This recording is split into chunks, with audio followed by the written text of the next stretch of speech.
Now let's examine anhydrous ammonia, R-717, by exploring its uses, chemical properties, exposure limits, and first aid measures. Ammonia is a phenomenal chemical. It has a wide variety of uses in many different industries. Ammonia's chemical composition is 1 part nitrogen and 3 parts hydrogen. Therefore, ammonia can be used to replenish nitrogen lost in the soil during plant growth. Sometimes ammonia is applied directly as a fertilizer, but it can also be mixed with other chemicals to create less toxic, nitrogen-rich fertilizers. Because ammonia is alkaline, which means its pH is greater than 7, it is well suited to adjust the pH in water and wastewater, which requires neutralization. Ammonia works wonders as a cleaning agent.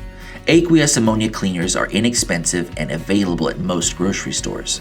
Ammonia is also used to reduce emissions from large boilers and power plants through a process called selective catalytic reduction, or SCR.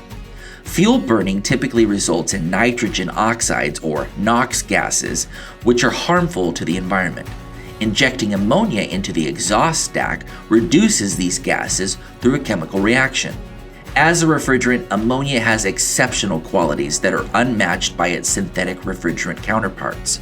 Its thermodynamic properties, cost, availability, and environmental impact are extraordinary.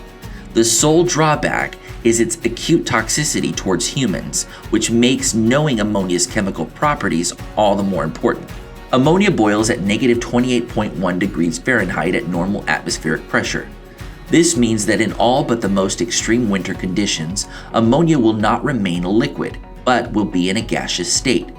This is important to understand because if a leak occurs from a pipe containing liquid ammonia, the ammonia will rapidly escape and look like a cloud. Ammonia vapor is lighter than air as expressed by a vapor density of 0.6. This is a desirable quality since it means that ammonia vapor will tend to rise from the breathing zone of people near a source of a leak. One should be warned, however, that while ammonia will eventually rise due to its vapor density, large releases have been known to stay at ground level temporarily.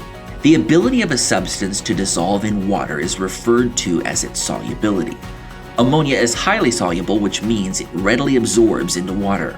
This explains why eye wash and safety showers are essential for decontamination after exposure occurs. In addition, some refrigeration systems utilize ammonia diffusion tanks as a means of neutralizing ammonia released through pressure relief valves. While flammability is generally not the primary concern, it is important to know that ammonia vapor may burn in air concentrations between 15 and 28%. Studies have shown that the presence of oil in ammonia can reduce the lower explosive limit to 9 or 10%. Since it is difficult to maintain this narrow flammability range outdoors, the DOT ammonia placard has a green background, which is assigned to non-flammable chemicals. The NFPA 704 flammability designation for ammonia is 1 when stored outdoors, which indicates that ammonia will not readily burn. However, when ammonia is used indoors, the designation is 3, which communicates the real risk of fire. Ammonia is considered a significant health hazard. If inhaled, it is pungent and can be suffocating.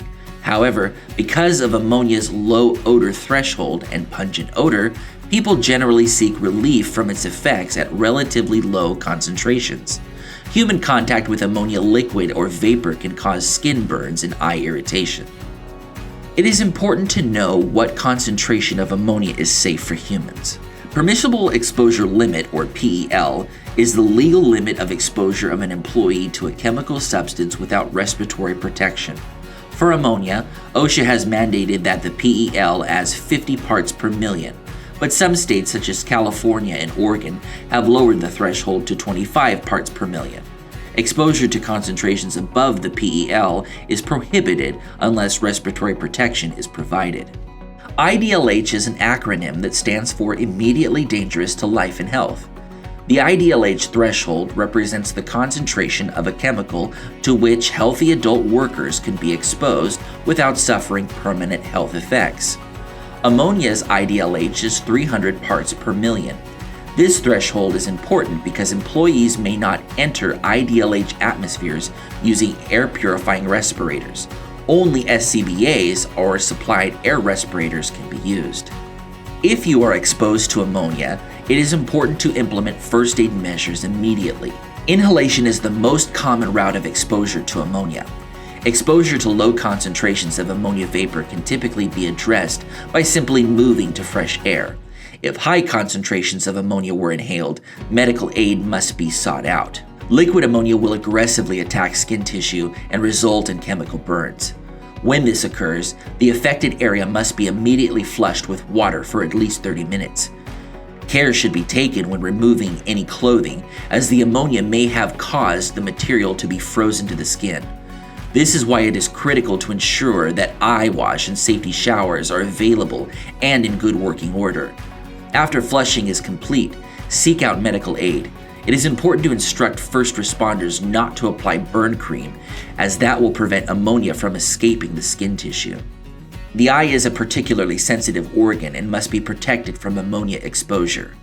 If eye contact occurs, utilize an eye wash or face wash station to flush the eye for at least 30 minutes. If contact lenses are worn, they must be removed before flushing the eye to prevent ammonia from being trapped between the eye and the lens. After flushing is complete, seek out medical aid. Ammonia is readily available and inexpensive relative to its synthetic halocarbon counterparts.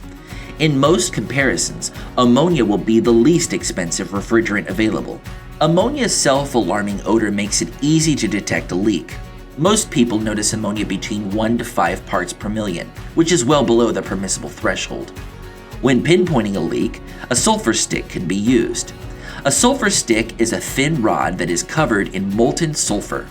Once lit, the sulfur will begin to burn. Sulfur reacts with ammonia to form what looks like white smoke. Care must be taken when using sulfur sticks to ensure that all hot work policies are being followed.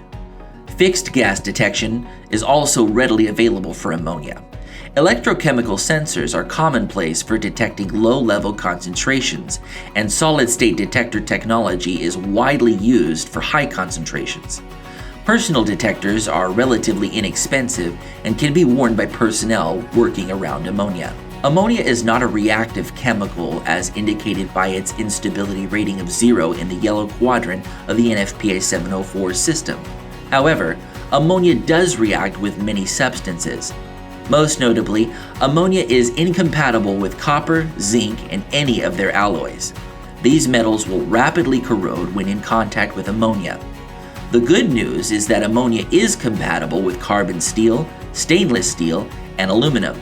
Additionally, ammonia is compatible with most plastics. Aqueous ammonia solution is often safely stored in plastic tanks. Pure anhydrous ammonia can result in stress corrosion cracking in carbon steel. For this reason, it is recommended that ammonia have at least 50 parts per million of water to reduce that risk. Ammonia is soluble in water, alcohol, ether, and other organic solvents. It is considered immiscible with most mineral-based lubricating oils, although liquid ammonia can carry oil along as it flows. Ammonia is a natural refrigerant and is considered environmentally friendly because it has no ozone depletion potential or global warming potential. For this reason, ammonia's reach has grown as businesses aim to meet environmental goals.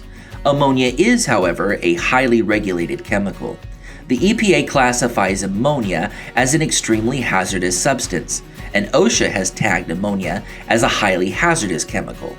As a result, refrigeration systems that have more than 10,000 pounds of ammonia must comply with the requirements of EPA's Risk Management Program and OSHA's Process Safety Management, or PSM program. Systems with less than 10,000 pounds must still comply with Section 112(r)(1) of the Clean Air Act, which is known as the General Duty Clause. The General Duty Clause makes the owners and operators of facilities that have extremely hazardous substances responsible for ensuring that their chemicals are managed safely.